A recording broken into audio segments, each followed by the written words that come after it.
रात का वक्त, परी ने डिनर कर लिया था और वो कल से अपना ऑफिस ज्वाइन करने वाली थी, इसीलिए वो काफी एक्साइटेड भी थी कि उसे नींद ही नहीं आ रही थी। लेकिन कुछ देर बाद उसे अचानक ही नींद आने लगी और थोड़ी ही देर में वो अपने बेड पर गहरी नींद में सो गई। रात के करीब 11:30 बजे परी के रूम का डोर खुला और कोई धीरे से चलते हुए परी की तरफ बढ़ने लगा और परी के पास जाकर बैठ गया। वो आर्यन ही था। वो कुछ देर तक परी को यूं ही देखता रहा।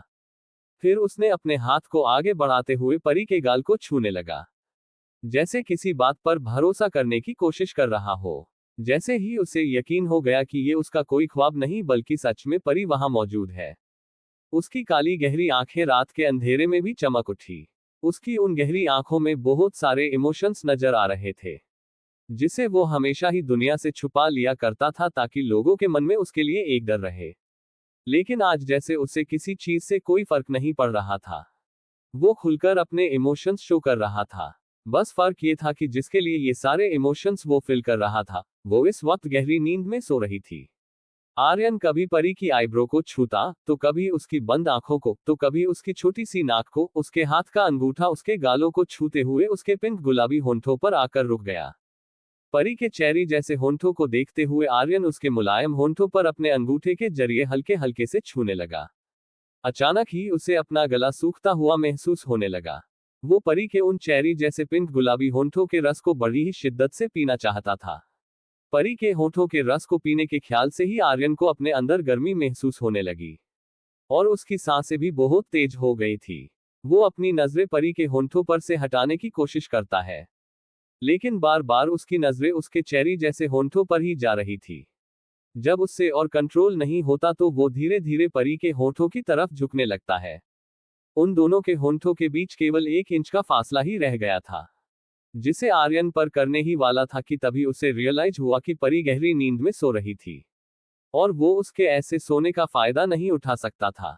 बेशक अब उन दोनों की शादी हो चुकी थी, फिर भी परी तो नहीं जानती थी ना कि उसका हस्बैंड और कोई नहीं बल्कि आर्यन ही है, जिसकी शक्ल से भी वो नफरत करती है।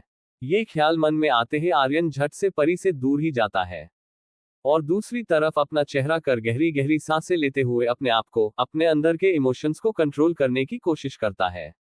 आर्यन थोड़ी देर बाद अपनी जगह से खड़ा हुआ और सोफे के पास जाकर उसने अपने कोट को निकाला और सोफे पर रख दिया। फिर अपनी टाई ढीली कर उसे निकालकर कोट के पास ही रख दिया और अपनी व्हाइट शर्ट के ऊपर के 3 बटन खोल लिए। फिर अपने बाजुओं को फोल्ड करते हुए परी के पास जाकर बेड के राइट साइड लेट गया। एक नजर परी को देखने के बाद आर्यन ने अपना एक हाथ आगे बढ़ाकर परी को अपनी बाहों में भर लिया। उसने परी के सिर को अच्छे से अपनी चेस्ट पर रख दिया ताकि वो कंफर्टेबली सो सके।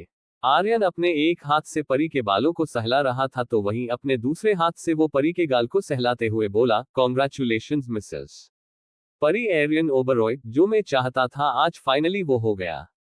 तुम अब से, इस पल से सिर्फ और सिर्फ मेरी हो। आर्यन ने परी के चेहरे को प्यार से देखते हुए कहा। फिर अचानक ही उसे कुछ याद आया और उसके चेहरे पर गिल्ट वाले एक्सप्रेशन नजर आने लगे। उसने परी की ओर देखा और गिल्टी महसूस करते हुए बोला, आई एम सॉरी जान, मैंने सोफी आंटी से कहकर तुम्हारे खाने में नींद की दवाइयां मिलवा दी थी और इसीलिए तुम मुझे नहीं सुन सकती। लेकिन मेरे पास सिर्फ यही एक तरीका था जिससे आज रात में तुम्हारे पास रुक सकता था। उद्धरण चिन्ह। आर्यन कुछ सेकंड रुक परी को देखते हुए एक हल्की सी स्माइल दी, फिर उसके गाल को प्यार से सहलाते हुए आगे बोला, आज की ये रात हम दोनों के लिए बहुत स्पेशल है। लेकिन अफसोस की बात तो ये है कि आज हमारी वेडिंग नाइट होने के बावजूद भी हम दोनों एक दूसरे के करीब नहीं आ सकते और ना ही हम हमारी इस शादी को सेलिब्रेट कर सकते हैं। बट नेवर माइंड, मैं जल्द ही हम दोनों के बीच की इन दूरियों को भी मिटा दूंगा और तुम्हें पूरे तरीके से अपना बना लूंगा। उद्धरण चिन्ह। जहां आर्यन के दिल में परी के लिए हद से ज्यादा मोहब्बत थी तो वहीं उसकी आंखों में परी के लिए एक पागलपन, एक जुनून नजर आ रहा था। आर्यन ने परी को कसकर अपने गले से लगा लिया और परी के माथे को चूमते हुए अपनी आंखें बंद कर सो गया। वहीं मुंबई के मैं किटी सू मुंबई नाम के एक क्लब में रियान अपने डेट के लिए हुए फैसले से बिल्कुल भी खुश नहीं था। रियांश के साथ बहस कर लेने के बाद उसने गुस्से में घर से निकलकर ऑफिस जाकर खुद को काम में बिजी कर लिया था। लेकिन जब ऑफिस आवर्स खत्म हो गया तब वो वापस घर नहीं जाना चाहता था, इसीलिए वो सीधा इस क्लब में आ गया था। रियान आज जो कुछ भी हुआ उन सब के बारे में सोचते हुए पैक पर पैक पिए जा रहा था। तभी कृषा रियान को ढूंढते हुए वहां पहुंच गई। उसे अपनी कॉलेज फ्रेंड से रियान के बारे में पता चला कि वो यहाँ इस क्लब में ड्रिंक कर रहा है, तो वो घर में बिना किसी को कुछ बताए यहाँ आ गई। कृषा क्लब में इधर उधर अपनी नजरें दौड़ते हुए रियान को ढूंढ रही थी। कुछ देर रियान को ढूंढने के बाद उसे वो एक कोने में अपनी टेबल पर बैठे ड्रिंक करते हुए नजर आया। कृषा जल्दी से उसकी ओर बढ़ गई, और जब उसने देखा कि रियान कितने नशे में है तो उसे उस पर तेज गुस्सा आया, और उसने उसके हाथ से उसके वाइन का ग्लास छीन लिया। अपने हाथ से अचानक किसी के द्वारा अपनी वाइन का ग्लास छीन लेने की वजह से रियान भड़क उठा। वो गुस्से और थोड़ी ऊंची आवाज में बोला, किसकी हिम्मत हुई जो मेरे। उसके आगे के शब्द उसके गले में ही अटक गए जब उसने अपने सामने गुस्से से लाल हो रही कृषा को देखा। उसे कुछ सेकंड तक तो समझ में ही नहीं आया कि कृषा सच में उसके सामने थी या फिर ये उसका कोई हेलुसिनेशन था। रियान ये कंफर्म करने के लिए अपने हाथ को आगे बढ़ाकर कृषा के हाथ को पकड़ता है। तब उसे भरोसा हुआ कि ये उसका कोई वहम नहीं, बल्कि सच में कृषा उसके सामने खड़ी थी। रियान ने आसपास देखा, वहां क्लब में ज्यादातर लड़के ही थे, और कुछ की तो नजरें ही नहीं हट रही थी कृषा पर से। वो लोग उसे अपनी लस्ट भरी नजरों से देख रहे थे, लेकिन चेहरे से मासूम होने का दिखावा कर रहे थे। कुछ लड़कों की निगाह को कृषा पर देख रियान को गुस्सा आ गया, और वो अपना गुस्सा कृषा पर निकालते हुए बोला, तुम यहाँ कैसे आई? और तुम यहाँ क्या कर रही हो? ये जगह तुम्हारे लिए नहीं है, समझी, चलो मेरे साथ। कहते हुए रियान ने गुस्से में कृषा का हाथ पकड़ा और उसे क्लब से बाहर ले गया। बाहर आते ही रियान दोबारा कृषा पर भड़कते हुए बोला, दिमाग खराब हो गया है क्या तुम्हारा, या उसे कहीं छोड़ आई हो जो तुम मेरे पीछे पीछे यहाँ तक चली आई? अंदर देखे ना तुमने कैसे कैसे लोग बैठे थे वहां, वो लोग कैसे तुम्हें घूर घूर कर देख रहे थे। मन तो कर रहा था कि सालों को सड़कों पर दौड़ा दौड़ा कर उनकी एक एक हड्डियां तोड़कर चिल कौवों को खिला दूं। रियान गुस्से में अपने बालों में हाथ डाले इधर से उधर चक्कर लगाते हुए कहता है। रियान को अपनी इतनी फिक्र करते देख कृषा के चेहरे पर एक प्यारी सी मुस्कान आ जाती है। कृषा और रियान दोनों ने है आते स्कूल और अब कॉलेज कर रहे थे। वो तब से ही कृषा की केयर करता था। अगर स्कूल में या कॉलेज में कोई भी उसे परेशान करे या उसे छेड़ना या बुली करने की कोशिश करे तो हमेशा रियान उसकी ढाल बनकर खड़ा हो जाता था। इसीलिए किसी की भी हिम्मत नहीं होती थी कि कोई उसे कुछ कहे। वैसे तो कृषा के लिए रियान का उसकी केयर करना, उसकी परवाह करना कोई नई बात नहीं थी, लेकिन फिर भी उसे हमेशा से ही रियान का ये केयरिंग नेचर बहुत पसंद था।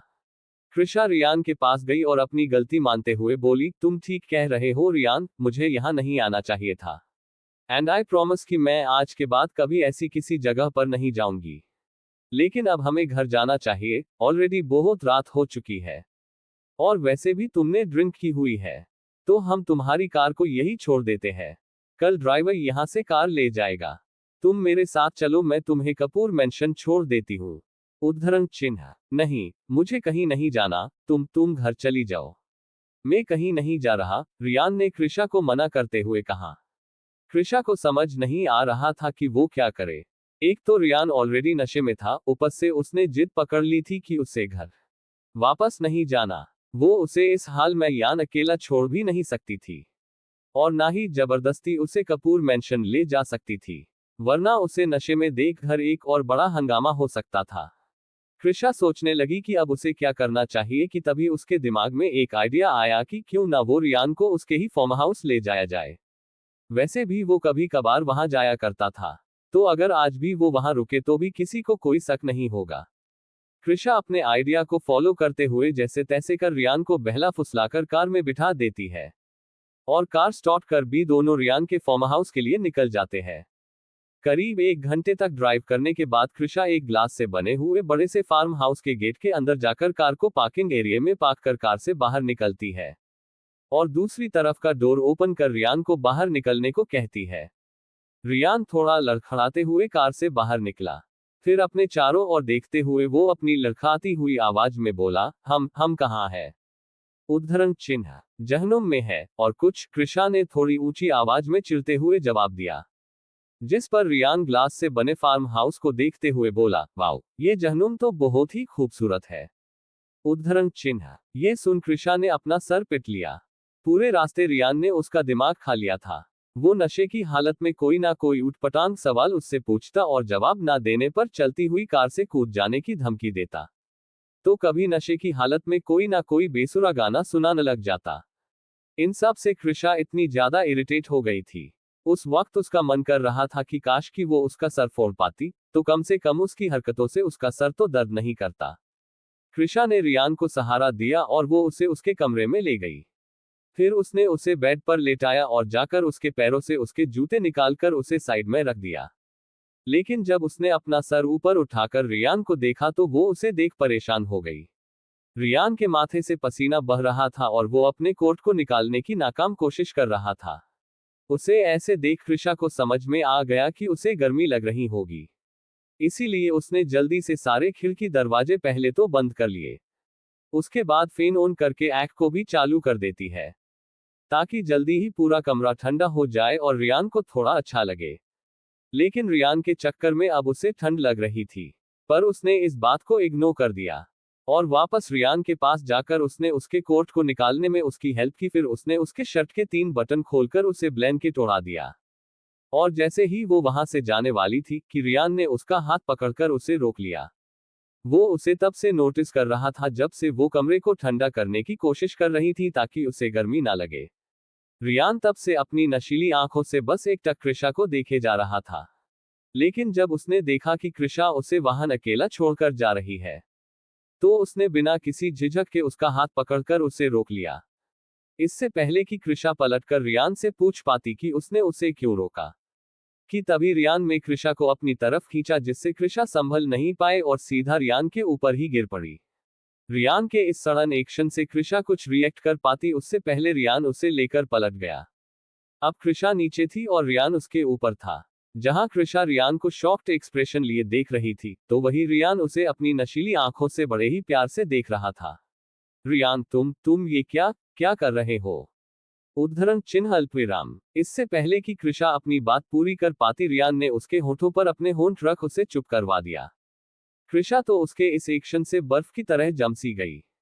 इससे पहले कि कृषा पलटकर रेयान से पूछ पाती कि उसने उसे क्यों रोका, कि तभी रेयान ने कृषा को अपनी तरफ खींचा, जिससे कृषा संभल नहीं पाए और सीधा रेयान के ऊपर ही गिर पड़ी। रेयान के इस सडन एक्शन से कृषा कुछ रिएक्ट कर पाती उससे पहले रेयान उसे लेकर पलट गया। अब कृषा नीचे थी और रेयान उसके ऊपर था। जहां कृषा रेयान को शॉक्ड एक्सप्रेशन लिए देख रही थी, तो वही रेयान उसे अपनी नशीली आंखों से बड़े ही प्यार से देख रहा था। रेयान, तुम ये क्या क्या कर रहे हो? उद्धरण चिन्ह अल्पविराम। इससे पहले कि कृषा अपनी बात पूरी कर पाती, रेयान ने उसके होठों पर अपने होंठ रख उसे चुप करवा दिया। कृषा तो उसके इस एक्शन से बर्फ की तरह जम सी गई। लेकिन रेयान को इससे कोई फर्क नहीं पड़ा, बल्कि वो तो कृषा के चेरी जैसे होंठों को चूम रहा था। धीरे धीरे उसकी सॉफ्ट किस पैशनेट किस में बदलती गई। तब जाकर कृषा अपने सेंस में आई। कृषा गुस्से और घबराहट में रेयान को अपने दोनों हाथों से पीछे की ओर धकेलने लगी। लेकिन अपनी पूरी ताकत लगाने के बाद भी वो रेयान को उसके ऊपर से 1 इंच तक नहीं हिला पाए। उसे ऐसा महसूस हो रहा था जैसे कि रेयान कोई चट्टान हो और वो उसके नीचे दबी कोई नाजुक सी कली। रेयान जो बड़ी ही शिद्दत से कृषा के होठों को चूम रहा था, वो कृषा को बार बार उसे दूर करने की कोशिश करते देख इरिटेट हो गया और उसने बिना अपनी किस तोड़े अपने दोनों हाथों से कृषा के दोनों हाथों की कलाइयां पकड़ ली और उसे बेड पर दबा दिया। अब कृषा हिल तक नहीं पा रही थी। एक तो रेयान ने अपना पूरा वजन उसके ऊपर डाल रखा था, तो अब उसने उसके दोनों हाथों को भी मजबूती से पकड़ लिया था। अब वो कुछ नहीं कर पा रही थी। किस करते वक्त रेयान कृषा के मुंह में अपनी जीभ एंटर करना चाहता था, लेकिन कृषा थी कि अपने होंठों खोल ही नहीं रही थी। ये देख रेयान को गुस्सा आ गया और उसने अपने दांतों के बीच कृषा के लिप्स को लेकर उसे जोर से बाइट कर लिया। कृषा की दर्द के मारे आह निकल गई, तो वहीं दूसरी तरफ उसके दोनों हाथों की हथेलियों से पीली रोशनी निकलने लगी, जिसका अंदाजा दोनों में से किसी को भी नहीं था। कृषा के मुंह को खोलते ही रेयान ने इस बात का फायदा उठाया और अपनी जीभ को कृषा के मुंह में एंटर कर दिया और उसके पूरे मुंह का स्वाद लेते हुए उसे चूमने लगा। उसके हाथ जो कृषा की कलाइयों को पकड़े हुए थे, अब उसने उसकी कलाई को छोड़ उसके हाथों की उंगलियों में अपनी उंगलियां फंसा ली थी, जिससे कृषा के हाथ से जो पीली रोशनी निकल रही थी रेयान के छूते ही गायब हो गई। वहीं रेयान के इस तरह फ्रेंच किस करने की वजह से कृषा का दिमाग पूरी तरह ब्लैंक हो गया। उसकी आंखें अब अपने आप बंद हो गई। अब वो कुछ भी सोचने समझने की हालत में नहीं रही थी, और ना ही उसमें अब इतनी एनर्जी बची थी कि वो रेयान को अपने से दूर कर पाए। लगभग 15 मिनट की एक लॉन्ग पैशनेट किस के बाद जब कृषा को सांस लेने में प्रॉब्लम होने लगी, तब जाकर रेयान ने उसके होठों को छोड़ा और उसकी गर्दन पर अपने होंठ रख उसे चूमने लगा। कृषा की सांसें भारी हो चुकी थी। वो तेज तेज सांसें लेते हुए अपने आप को नॉर्मल करने की कोशिश कर रही थी। जब वो थोड़ी शांत हुई तब उसे याद आया कि रेयान की वजह से अभी अभी उसका दम घुट सकता था। उसे उस पर बहुत गुस्सा आया, और वो गुस्से में कुछ बोलने ही वाली थी कि उसे अपनी गर्दन पर किसी की गर्म सांसें महसूस हुई। जब कृषा ने अपना सर थोड़ा झुकाते हुए देखा तो रेयान उसके ऊपर ही गहरी नींद में सो चुका था। ये देख कृषा को कहीं जाकर राहत मिली, वरना पता नहीं ये नशे में धुत लड़का उसके साथ क्या ही करेगा। लेकिन अब जब वो खुद ही नशे की वजह से गहरी नींद में जा चुका था तो कृषा को अब कोई टेंशन नहीं थी। लेकिन वो जितना रेयान को अपने से दूर करने की कोशिश करती, रेयान नींद में उसे उसकी कमर से और टाइटली पकड़ लेता। रेयान ने कसमसाते हुए कृषा की गर्दन पर अपनी नाक रगड़ी और फिर उसकी कमर पर अपनी पकड़ मजबूत बनाते हुए अपने चेहरे को कृषा की गर्दन में छुपा लिया और वापस से गहरी नींद में सो गया। कृषा ने बहुत बार ट्राई किया कि वो रेयान को अपने ऊपर से साइड में लेटा सके, लेकिन रेयान नाम का चट्टान उसे छोड़ने के बजाय और टाइटली पकड़ लेता जैसे कि वो उसका कोई टेडी बियर हो। अब कृषा थक चुकी थी, उसकी पलकें भी भारे होने लगी थी। वो भी कब उसी पोजीशन में सो गई उसे पता भी नहीं चला। अगली सुबह दिल्ली में आर्यन को डेली सुबह 5 बजे उठने की आदत थी, इसीलिए वो चाहे कितनी भी देर रात को सोया हो उसकी आंखें अपने आप ही उसके डेली टाइम पर खुल जाया करती थी। आर्यन ने उठते ही सबसे पहले परी का चेहरा देखा जो अभी भी उसकी बाहों में गहरी नींद में सो रही थी। उसे देखते ही उसके चेहरे पर अपने आप एक प्यारी सी स्माइल आ गई। परी के बालों की कुछ लटें उसके चेहरे पर आ रही थी। आर्यन ने अपना एक हाथ आगे बढ़ाते हुए उसे उसके कान के पीछे कर दिया और फिर परी के माथे को चूमते हुए धीरे से बुदबुदाया, गुड वाइफी, आज तुम्हारा शादी के बाद इस घर में पहला दिन होगा। और मैंने सुना है कि शादी के बाद भी कुछ रस्में होती है जिन्हें पूरा करना फटरी होता है।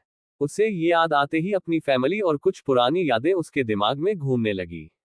अगली सुबह दिल्ली में आर्यन को डेली सुबह 5 बजे उठने की आदत थी, इसीलिए वो चाहे कितनी भी देर रात को क्यों ना सोया हो उसकी आंखें अपने आप ही उसके डेली टाइम पर खुल जाया करती थी।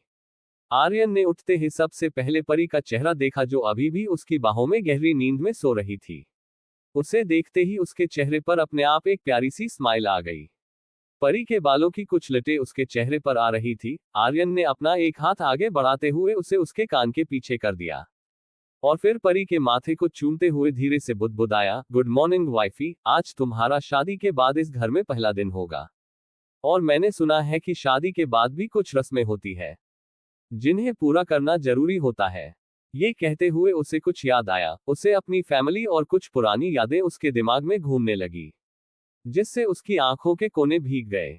आर्यन ने अपने हाथ से उन्हें पोंछ दिया और परी को देखते हुए अपने मन में बोला, आई एम सॉरी जान, लेकिन मैं अभी चाहकर भी तुम्हें अपने और अपनी फैमिली के बारे में कुछ नहीं बता सकता।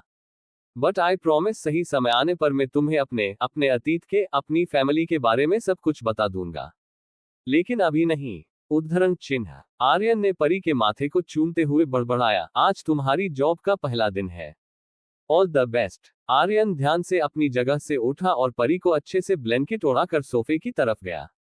वहां से अपना कोट और टाई ली, फिर एक नजर मूडकर सोती हुई परी को देख हल्की स्माइल के साथ कमरे से बाहर निकल गया। आर्यन ने घर से बाहर जाते वक्त सोफी आंटी को परी का अच्छे से ख्याल रखने को कहा और वहां से ओबोरोयो मेंशन के लिए निकल गया। आर्यन के जाने के लगभग 2 घंटे बाद कहीं जाकर परी की नींद खिड़कियों से आ रही धूप की वजह से खुली। वो अपनी आंखें मलती हुई उठकर बैठ गई। जब उसने अपनी आंखें खोली तो अपने आप को किसी अनजान जगह पर पाकर हैरान रह गई। उसे कुछ वक्त लगा ये समझने के लिए कि वो इस वक्त कहाँ थी। जब उसे याद आया कि कल उसकी शादी हुई थी और उसे यहाँ शिफ्ट होना पड़ा था, तब कहीं जाकर वो रिलैक्स हुई। परी अपनी जगह से उठी और वॉशरूम में चली गई। आधे घंटे बाद वो एक वाइट बाथरॉब पहनकर बाहर आई और जाकर वार्डरोब से अपने लिए एक वाइट शर्ट और ब्लैक जीन्स निकाली और थोड़ी देर में चेंज करके रेडी होकर नीचे चली गई। सोफी आंटी ने पहले ही परी के लिए ब्रेकफास्ट रेडी करवा लिया था। परी ने डाइनिंग हॉल में आते ही सोफी आंटी को वहां देखा तो स्माइल करते हुए बोली, good morning aunty. Good morning ma'am, Sophie aunty ने भी परी से बड़े प्यार से कहा। लेकिन परी उन्हें करेक्ट करते हुए बोली, आंटी मेम नहीं, आप मुझे मेरे नाम से बुलाए, बट प्लीज ये मेम मैडम ये सब मत कहिए। आप मुझसे उम्र में बड़ी है तो अगर आप मुझे मेरे नाम से बुलाएंगी तो मुझे ज्यादा अच्छा लगेगा, वरना मुझे हमेशा अनकंफर्टेबल फील होगा। क्या आप चाहते हो कि मुझे ऐसा कुछ फील हो? परी ने फूल नौटंकी के साथ कहा, जिससे सोफी आंटी घबरा गई, क्योंकि आर्यन ने उन्हें पहले ही कह दिया था कि वो परी का अच्छे से ख्याल रखे। अगर परी को कोई चीज अच्छी नहीं लगती तो वो उसे करने की हिम्मत कैसे कर सकती थी। उन्होंने परी की बात मान ली, जिसे देख परी खुश हो गई और खुशी खुशी जाकर एक चेयर खींचकर उस पर बैठ गई। सर्वेंट्स ने आगे आकर उसके लिए ब्रेकफास्ट सर्व किया, लेकिन तभी परी को याद आया कि आज तो उसका इस घर में शादी के बाद पहला दिन था, तो रस्म के अनुसार उसे घर में कुछ मीठा बनाना चाहिए। भले ही इस घर में उसके ससुराल वाले नहीं थे, यहाँ तक कि उसका पति भी यहाँ नहीं था, लेकिन फिर भी वो इस रस्म को निभाना चाहती थी। वो बेशक इंडिया से बाहर पली बड़ी हो, लेकिन उसमें संस्कार तो रियांश और परिधि के ही दिए हुए थे। परी अपनी जगह से खड़ी हो गई। उसने खाने को हाथ तक नहीं लाया था। ये देख सारे सर्वेंट्स जो वहां मौजूद थे वे लोग घबरा गए, ये सोचकर कि कहीं उनसे तो कोई गलती नहीं हो गई, वरना उनका बॉस उन्हें जिंदा नहीं छोड़ेगा। जहां सारे सर्वेंट्स के आर्यन के गुस्से के नाम भर से ही डर के मारे पसीने छूटने लगे थे, तो वहीं सोफी आंटी परेशान होते हुए परी से बोली, क्या हुआ बेटा, क्या आपको खाना पसंद नहीं आया? अगर आप कुछ और खाना चाहती हैं तो मैं जाकर कुक से। इससे पहले कि सोफी आंटी अपनी बात पूरी कर पाती, परी ने उन्हें बीच में ही टोक दिया और बोली, अरे नहीं आंटी, ऐसी कोई बात नहीं है। सडनली मुझे कुछ याद आ गया। आप एक काम कीजिए, आप यहाँ आइए और थोड़ी देर बैठिए। परी ने सोफी आंटी को डाइनिंग चेयर पर बैठा दिया। मैं अभी आई, इतना कहकर परी सीधे किचन में चली गई। सोफी आंटी के साथ साथ वहां मौजूद सारे सर्वेंट भी कंफ्यूज थे कि परी आखिरकार किचन में करने क्या गई है। उद्धरण चिन्ह। वहीं मुंबई में रेयान का फार्म हाउस। रेयान अभी भी गहरी नींद में पूरी तरह कृषा के ऊपर ही सो रहा था। तभी कृषा का फोन बजने लगा, जिससे कृषा की तो नहीं लेकिन हाँ रेयान की नींद डिस्टर्ब जरूर हो रही थी। रेयान बिना अपनी आंखें खोल अपने हाथ को बेड पर इधर उधर कर फोन ढूंढने लगता है, लेकिन तब तक फोन ऑफ हो जाता है, क्योंकि कृषा के फोन की बैटरी बहुत लो थी। फोन की रिंग बंद होते ही रेयान अपने चेहरे को इधर उधर करते हुए वापस से सो गया, लेकिन तभी उसे अपने गाल पर कुछ सॉफ्ट सॉफ्ट सा फील होने लगा, जैसे कि कोई टेडी बियर हो जो उसे अच्छा लग रहा था। उसने अपने गाल को दोबारा इधर उधर करने की कोशिश की कि तभी उसका दिमाग ठनका, भला उसके पास कोई टेडी बियर कैसे आ सकता है? ऐसी बच्चों वाली चीजें तो सिर्फ ज्यादातर लड़कियों के पास ही होती है, ना कि लड़कों के पास, और उसके पास तो कभी कोई टेडी बियर था ही नहीं। फिर ये सॉफ्ट सी चीज क्या थी जिसे वो फील कर रहा था? ये ख्याल मन में आते ही रेयान ने अपनी आंखें झट से खोल ली। रेयान ने आंखें खोलते ही उठने की कोशिश की कि तभी उसकी नजर अपने नीचे लेटी हुई कृषा पर पड़ी, तो वो उसे वहां अपने इतने करीब देखकर शॉक्ड रह गया। फिर उसने देखा कि वो दोनों किस पोजीशन में बेड पर लेटे हुए हैं, लेकिन तभी उसकी नजर किसी चीज पर जा अटकी। तब जाकर उसे रियलाइज हुआ कि उसे जो वो सॉफ्ट चीज फील हो रही थी, वो दरअसल कृषा के चेस्ट पर अपना सर रखकर सो रहा था। इसीलिए उसके ब्रेस्ट उसके गाल को टच हो रहे थे, जिसे वो कोई सॉफ्ट सा टेडी बियर समझ रहा था। कृषा के ब्रेस्ट पर जैसे रेयान की आंखें टिक गई थी, वो चाहकर भी अपनी नजरें वहां से नहीं हटा पा रहा था। उसका मन कृषा की ब्रेस्ट को छूने का कर रहा था, वो उसे दोबारा महसूस करना चाहता था, लेकिन जल्द ही वो अपने होश में आया और मन ही मन अपने आप को गालियां देने लगा। उसे अपनी गलती का एहसास हो चुका था, और साथ ही उसके मन में बहुत सारे सवाल भी थे। उसे इस वक्त कुछ भी याद नहीं था कि कल रात क्या हुआ था। रेयान हड़बड़ाते हुए कृषा के ऊपर से उठने की कोशिश करने लगा। उसके हिलने डुलने की वजह से कृषा की भी आंखें धीरे धीरे खुलने लगी। जिसे ही उसने अपनी अधखुली आंखों से अपने इतने करीब रेयान को देखा तो उसकी आंखें पूरी तरफ खुल गई, और डर के मारे उसकी से जोर से चीख निकली। आहच! रेयान ने जल्दी से अपने हाथ से उसके मुंह को बंद कर दिया और चिढ़ते हुए बोला, पागल हो अगी हो क्या, इतनी जोर से कौन चिल्लाता है? अगर तुम्हारी आवाज सुन वॉचमैन अंदर आ जाता तो। कृषा ने उसकी बातों को इग्नोर कर दिया और उसके हाथ को अपने मुंह से हटाने की कोशिश करने लगी। ये देख रेयान बोला, देखो मैं अपना हाथ हटा रहा हूं। लेकिन चिल्लाना मत, ठीक है, कहते हुए रेयान ने अपना हाथ हटा दिया। हाथ हटते ही कृषा ने जैसे तैसे करके अपने गुस्से को शांत किया और एक एक शब्द पर जोर देते हुए वो बोली, तुम यहाँ क्या कर रहे हो? उद्धरण चिन्ह। कृषा बड़ी मुश्किल से अपना गुस्सा कंट्रोल कर रही थी। रेयान ने जब कृषा के मुंह से ये सुना तो वो झट से बोला, ये सवाल तो मुझे तुमसे पूछना चाहिए कि तुम मेरे फार्म हाउस में क्या कर रही हो? उद्धरण चिन्ह। रेयान के सवाल ने उसे कल जो कुछ हुआ वो सब याद दिल दिया कि कैसे कल रात रेयान ने नशे की हालत में उसे जबरदस्ती किस कर लिया था। कुछ देर पहले उसे कुछ भी समझ ही नहीं आ रहा था कि वो दोनों एक दूसरे के साथ यहाँ क्यों और कैसे आए, लेकिन अब उसके दिमाग में सब कुछ क्लियर हो गया था। कृषा की आंखों में अचानक ही गुस्सा आ गया और उसने अपने दोनों हाथों को रेयान की चेस्ट पर रख उसे अपनी पूरी ताकत लगाकर रेयान को बेड की दूसरी तरह धक्का दे दिया। रेयान कृषा के इस तरह के अटैक के लिए तैयार नहीं था, इसीलिए वो बेड के दूसरी तरफ गिर पड़। कृषा के इस तरह के बिहेवियर से रेयान को उस पर बहुत गुस्सा आ रहा था। तुम्हारी हिम्मत भी कैसे हुई मुझे धक्का देने की? इससे पहले कि रेयान अपनी बात पूरी कर पाता कि तभी उसके सर पर कृषा ने तकिया फेंक कर मारा। रेयान कुछ रिएक्ट करता उससे पहले ही कृषा ने उसके ऊपर एक और तकिया फेंक कर मारा। ऐसे ही कृषा रेयान पर तकिए से अटैक कर देती है। वहीं रेयान को तो कुछ याद ही नहीं था, उसे कुछ समझ नहीं आ रहा था कि कृषा उससे किस बात पर इतनी नाराज और इतने गुस्से में थी। जब कृषा ने रेयान पर एक और आखिरी तकिया फेंका तो रेयान ने झट से उसका हाथ पकड़ लिया और उसे अपनी तरफ खींचते हुए बोला, तुम्हारी प्रॉब्लम क्या है यार? तुम कब से किस बात के लिए मुझ पर इतना गुस्सा हो रही हो? अरे कम से कम मुझे ये तो बताओ कि मैंने किया क्या है जो तुम इतने गुस्से में नजर आ रही हो?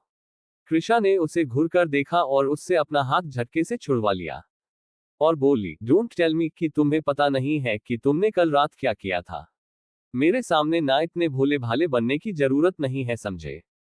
इतना कहकर कृषा अपने पैर पटकती हुई कमरे से बाहर निकल गई। तो वहीं रेयान अपना सर खुजलाते हुए सोचता रह गया कि कृषा ने अभी अभी उससे क्या कहा और क्यों कहा।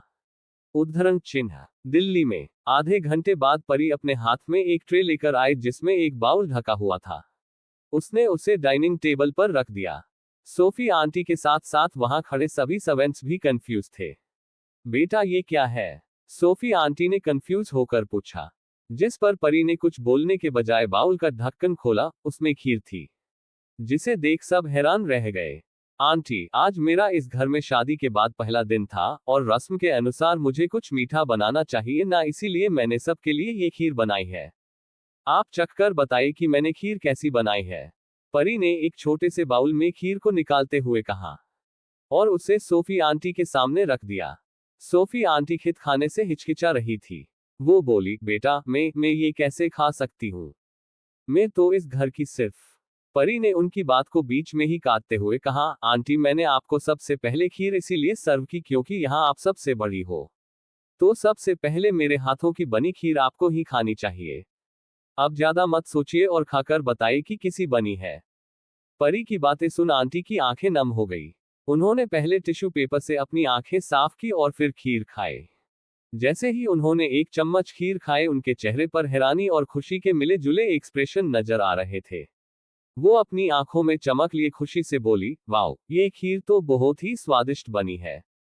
ऐसी खीर तो मैंने आज तक कभी नहीं खाई थी। सच में परी, तुम्हारे हाथों में तो जादू है। उद्धरण चिन्ह। परी ने एक प्यारी सी स्माइल करते उन्हें थैंक कहा और बाकी सभी सर्वेंट्स को भी खीर खाने को कहा। फिर खुद चेयर खींचकर बैठ गई और अपना नाश्ता करने लगी। ब्रेकफास्ट कर लेने के बाद परी ने अपने लिए भी थोड़ी सी खीर टिफिन में पैक करवा ली और सोफी आंटी को बाय बोलकर ऑफिस जाने के लिए निकल गई। जब परी घर से बाहर निकली तो उसे ड्राइवर कार के पास उसका इंतजार करता हुआ दिखा। परी उसके पास गई और बोली, आप यहाँ इतनी सुबह कैसे?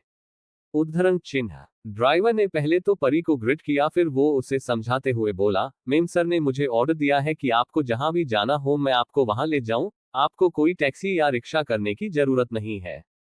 उद्धरण चिन्ह। कहते हुए जैसे ही ड्राइवर कार के पीछे का फिर ओपन करने वाला था कि तभी परी ने उसे रोक दिया और बोली, इसकी कोई जरूरत नहीं है, मुझे जहां जाना होगा मैं खुद चली जाऊंगी। उद्धरण चिन्ह। ड्राइवर बीच में ही थोड़ा घबराते हुए बोला, मेम सर ने ऑर्डर दिए है, अगर मैंने इसे पूरा नहीं किया तो मेरी जॉब भी जा सकती है। प्लीज मैम आप आकर बैठ जाइए। आपको जहां जाना होगा मैं आपको वहां पहुंचा दूंगा। उद्धरण चिन्ह। ड्राइवर की बात सुन और उसे डरता देख परी नर्म पड़ गई और वो उसे अपनी बात समझाते हुए बोली, दिख है, आज मेरे ऑफिस का पहला दिन है। अगर मैं ऑफिस के पहले ही दिन इतनी महंगी कार में ऑफिस जाऊंगी और अगर वहां के किसी एम्प्लॉय ने मुझे देख किया तो सब मुझे गलत समझ सकते हैं और मैं अपने ऑफिस के पहले ही दिन लोगों के लिए एक हॉट टॉपिक बन जाऊंगी, जो कि मैं नहीं चाहती। उद्धरण चिन्ह। ड्राइवर को परी की बातों में लॉजिक लगा। अगर एक आम एम्प्लॉय ऑफिस के पहले ही दिन इतनी महंगी कार में जाएगी तो लोग तो उसके बारे में बात करने का बहाना मिल जाएगा। परी की इतनी समझदारी वाली बतर सुन ड्राइवर को मानना पड़ा कि उसका बॉस वाकई में बहुत लकी था जो उसे परी जैसे लड़की एस लाइफ पार्टनर के तौर पर मिली, वरना अगर उसके बजाय कोई और लड़की होती तो वो कभी भी इन सब चीजों का शो ऑफ करने से पीछे नहीं हटती। ड्राइवर ने परी से 1 मिनट मांगा और थोड़ी दूर जाकर आर्यन को फोन डायल कर दिया। जैसे ही आर्यन ने फोन पिक किया ड्राइवर ने उसे आरी बातें डिटेल में जल्दी जल्दी बता दी। ठीक है, उसे वो करने दो जो वो करना चाहती है। इतना कहकर आर्यन ने फोन रख दिया और राणा को कॉल किया और जैसे ही कॉल कनेक्ट हुआ वो अपनी सर्द आवाज में बोला, परी की सिक्योरिटी बढ़ा दो। वो कहाँ जाती है, किससे मिलती है, सब कुछ मुझे टाइम टू टाइम अपडेट चाहिए। उद्धरण चिन्ह। ओके बॉस, राणा ने कहा। जिसके बाद आर्यन ने फोन कट कर दिया और ब्रेकफास्ट करने के लिए नीचे चला गया। आयान पहले ही स्कूल जा चुका था, इसीलिए उसे आज अकेले ही ब्रेकफास्ट करना था। वहीं ड्राइवर ने परी को सॉरी कहा और उसके लिए टैक्सी बुलाई। परी ने ड्राइवर को थैंक्स कहकर टैक्सी में बैठकर वहां से चली गई। मुंबई में रेयान का फार्म हाउस। कृषा ने फ्रेश होकर रेयान से बिना पूछे उसकी ही एक शर्ट और शॉर्ट्स पहन लिए थे, जिसमें वो काफी हॉट लग रही थी। फिर वो किचन में चली गई और अपने और रेयान के लिए ब्रेकफास्ट बनाने लगी। तो वहीं रेयान फार्म हाउस के पीछे बने बड़े से पुल साइड पर स्विमिंग कर रहा था। ये उसकी डेली रूटीन की आदतों में एक था कि कम से कम पूरे दिन में एक बार स्विमिंग करना। वो स्विमिंग करते हुए यही सोच रहा था कि उसके और कृषा के बीच कल रात को क्या हुआ था। इन्हीं सारे सवालों की वजह से वो स्विमिंग करने में कॉन्सेंट्रेट नहीं कर पा रहा था। थोड़ी देर पुल में रहने के बाद रेयान बाहर आ गया और पुल साइड ही बने वॉशरूम में चला गया। तकरीबन 40-45 मिनट में कृषा ने उन दोनों के लिए ब्रेकफास्ट रेडी कर दिया था और उन्हें डाइनिंग टेबल पर ले जाकर वो रख रही थी। तब तक रेयान भी चेंज करके डाइनिंग टेबल के पास आ जाता है। लेकिन जैसे ही उसकी नजरें किचन से बाहर आती हुई कृषा पर पड़ी वो तो अपना मुंह खोले उसे बस देखता ही रह गया। वो इस वक्त इतनी ज्यादा खूबसूरत, अट्रैक्टिव और हॉट दिख रही थी कि रेयान को अपना गला सूखता हुआ महसूस हुआ। उसने जल्दी से अपना सलाइवा निगल लिया। रेयान अपनी नजरें कृषा पर से हटाना चाह रहा था, लेकिन चाहकर भी उसकी नजरें उसके ऊपर से हटे नहीं रही थी। वो धीरे धीरे चलते हुए उसकी ओर जाने लगा। जैसे उसे किसी बात का कोई होश ही ना हो। वो पूरी तरह से कृषा में इतना खो चुका था जैसे कि किसी ने उसे हिप्नोटाइज्ड कर दिया हो। दी एंड।